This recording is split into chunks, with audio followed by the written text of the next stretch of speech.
Law of அட்ராக்ஷனில் ஒரு பவர்ஃபுல்லான step எது அப்படின்னா விஷுவலைசேஷன். அந்த விஷுவலைசேஷனை எப்படி எஃபெக்டிவாக பண்ணுறது, அது பண்ணுறது மூலமாக நம்ம ஆசைப்படுற விஷயத்தை எப்படி கொண்டு வரது, அதை எப்படி தப்பு இல்லாமல் பண்ணுறது அப்படிங்கிறத தான் மெயினாக பார்க்க போகிறோம். ஏன் அப்படின்னா நிறைய பேருக்கு விஷுவலைசேஷன் என்னால் சரியாக பண்ண முடியல அப்படிங்கிற ஒரு சிரமம் இருக்குது. அதுக்காக தான் இந்த வீடியோ.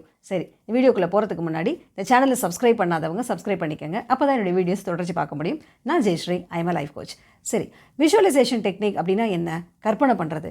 என்னத்தை கற்பனை பண்ண போகிறோம்? நம்மளுடைய ஆசைகள் விருப்பங்களை நம்ம கற்பனை பண்ண போகிறோம். அந்த விஷயம் நடந்துட்டதாக கற்பனை பண்ண போகிறோம். அதில் என்ன நம்மளுக்கு பிரச்சனை இருக்க போகுது அப்படின்னு சொன்னால் அதில் ஒரு கிளாரிட்டி இல்லை.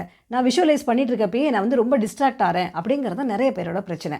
சரி, முதல்ல நம்ம ஒரு இடத்துக்கு போகணும்னு நினைக்கிறோன்னு வச்சுக்கோங்களேன். நம்மளுக்கு 3 விஷயங்கள் நம்மளுக்கு தெரியணும். ஒன்று, அந்த இடத்துக்கு எந்த இடத்துக்கு போகணுங்கிறது இருக்கணும். 2வது, அது எதுக்காக போகணுன்னு இருக்கணும். 3வது, எந்த வழியாக போகணுன்னு இருக்கணும். 3வது தெரியுதோ இல்லையோ, கண்டிப்பாக அது முதல் 2 விஷயங்கள் நம்மளுக்கு தெரியணும் இல்லையா? எங்கே போகணும், எதுக்காக போகணும். ஸோ அந்த மாதிரி நம்ம வாழ்க்கையில் ஒரு விஷயத்தை ஆசைப்படுறோம் அப்படின்னா அது என்ன வேணுங்கிறது நம்மளுக்கு தெரியணும், அது எதுக்காக வேணுங்கிறது தெரியணும். அப்போ தான் நம்மளால் அதை ப்ராப்பராக ஒரு சந்தேகத்துக்கு இடம் இல்லாமல் விஷுவலைஸ் பண்ண முடியும். ரைட். 3வதாக ஒரு விஷயம் இருக்குது. அது என்னென்னா எப்போ விஷுவலைஸ் பண்ணுறது, அதையும் நம்ம பார்க்கலாம். சரி, இப்போ ஒரு நாளைக்கு ஒரு 50,000லேருந்து 60,000 தாட்ஸ் நம்ம மனசில் வருது. அதில் மோஸ்ட் ஆஃப் த தாட்ஸ் நேற்று நினச்சது தான் திருப்பி வருது அப்படின்னு தான் ஆராய்ச்சிகள்லாம் சொல்லுது. சரி, இவ்வளவு தாட்ஸ் இருக்கிறப்ப எப்படி விஷுவலைஸ் பண்ணுறது? ஸோ நம்ம ஃபஸ்ட்டு என்ன பண்ணணும்னா, நம்மளுக்கு என்ன வேணுங்கிற தெளிவை உண்டாக்கிக்கணும். அது எதுக்காக வேணுங்கிற தெளிவையும் உண்டாக்கிக்கணும். இப்போ மாதத்துக்கு 1 லட்ச ரூபா ஒருத்தர் பணம் வேணும்னு நினைக்கிறாருன்னா, எனக்கு பணம் வேணும், அந்த பணம் எதுக்காக வேணுங்கிற தெளிவு. ஸோ அந்த 2 விஷயங்கள் அவர் முடிவு பண்ணணும். 3வதாக எந்த ஸ்டேட் ஆஃப் மைண்டில் இந்த விஷுவலைஸ் பண்ணுறது.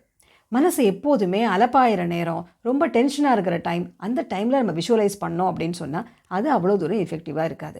பிரெயின் வேவ்ஸ் அப்படின்னு ஒரு விஷயம் இருக்குது. அதாவது மூளையில் இருக்கிற இந்த மின் இணைப்புகள் அப்படின்னு சொன்னால் நியூரல் கனெக்ஷன்ஸ், அது சில சமயம் அதிகமாக இருக்கும், சில டைமில் கம்மியாக இருக்கும். அதை தான் ஆல்ஃபா, பீட்டா, தீட்டா, டெல்டாங்கிற வேவ்ஸாக சொல்கிறாங்க.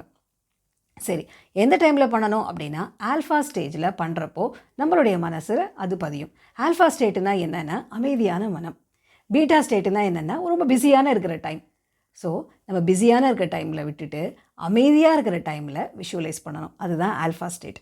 சரி, ஆல்ஃபா ஸ்டேட்டை எப்படி கொண்டு வர்றது?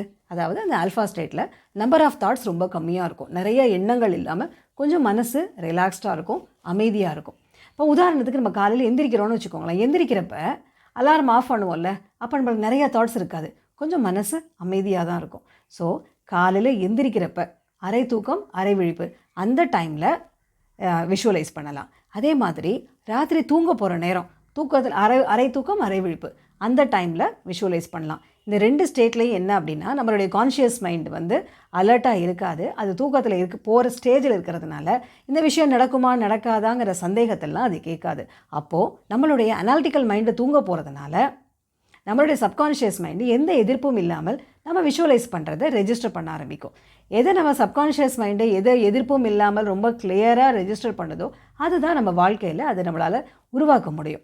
சரி, இந்த 2 டைம் வேறு எந்த டைமில் பண்ணலாம் அப்படின்னு சொன்னால், எப்போ நம்மளால் ஆல்ஃபா ஸ்டேட்டுக்கு நம்ம மைண்டை கொண்டு வர முடியுமோ அப்போ பண்ணலாம். சரி, எப்படி நம்பர் ஆஃப் தாட்ஸை குறைக்கிறது? அதுக்கு தான் மெடிடேஷன் இருக்குது. மெடிடேஷன், மைண்ட்ஃபுல்னஸ் அப்படிங்கிற விஷயங்களை செய்கிறதன் மூலமாக என்ன ஆகும்னா மைண்டில் இருக்கிற எண்ணங்களை நம்மளால் குறைக்க முடியும். நம்ம யோசிக்கிற எண்ணங்களை குறைக்க முடியும். நம்மளுடைய ஹோப்பனோபனோ மெடிடேஷனை நீங்கள் தொடர்ந்து செஞ்சீங்கன்னா 21 தடவை இல்லை 108 தடவை தொடர்ந்து சொல்கிறப்ப என்ன ஆகும்னா மைண்டில் நம்பர் ஆஃப் தாட்ஸ் குறைய ஆரம்பிக்கும். கொஞ்சம் கொஞ்சமாக மனசு ரிலாக்ஸ் ஆக ஆரம்பிக்கும், காமாக மாற ஆரம்பிக்கும். அந்த டைமில் இந்த 108 டைம்ஸ் சொல்லி முடித்த பிறகு நீங்கள் விஷுவலைஸ் பண்ணிங்கன்னா அது உங்களுடைய சப்கான்ஷியஸ் மைண்டில் ரொம்ப ஆழமாக பதியும். அப்போது நீங்கள் எதிர்பார்க்குற விஷயத்தை உங்கள் வாழ்க்கையில் உங்களால் பெற முடியும். ஸோ அது என்ன மாதிரியான ஆக்ஷன்ஸ் எடுக்கணுங்கிற ஒரு தெளிவு உங்களுக்கு இருக்கும். 2வது, அதை எப்படி ஒரு செயல் செய்யணும்னா அதை தொடர்ந்து செய்யணும் இல்லையா? அதற்கான ஒரு கன்சிஸ்டன்சி தொடர்ந்து செய்யவும் உங்களால் முடியும். சரி, நடுவில் தடை ஏதாவது வந்தால் அது விட்டுறக்கூடாது இல்லையா? ஸோ எந்த தடை வந்தாலும் உங்களால் அதை தாண்டி அந்த விஷயத்தை உங்களால் கம்ப்ளீட் பண்ண முடியும். அது சக்ஸஸ்ஃபுல்லாக உங்களால் முடிக்க முடியும். ஸோ இந்த விஷயங்களை நீங்கள் தொடர்ந்து பண்ணுறப்போ, அதாவது மெடிடேஷன் பண்ணிவிட்டு நீங்கள் விஷுவலைஸ் பண்ணிங்கன்னா உங்கள் மனசில் அது பதியும். அதனால் எந்த தடங்கள் வந்தாலும் அந்த தடைகளெல்லாம் தாண்டி உங்களால் நீங்கள் எதிர்பார்க்குற அந்த சக்ஸஸ்ஃபுல் ரிசல்ட்டை உங்களால் கொண்டு வர முடியும். அதனால் இந்த விஷுவலைசேஷன் டெக்னிக்கை மனசு அமைதியாக இருக்கிற நேரத்தில் பண்ணுங்கள்.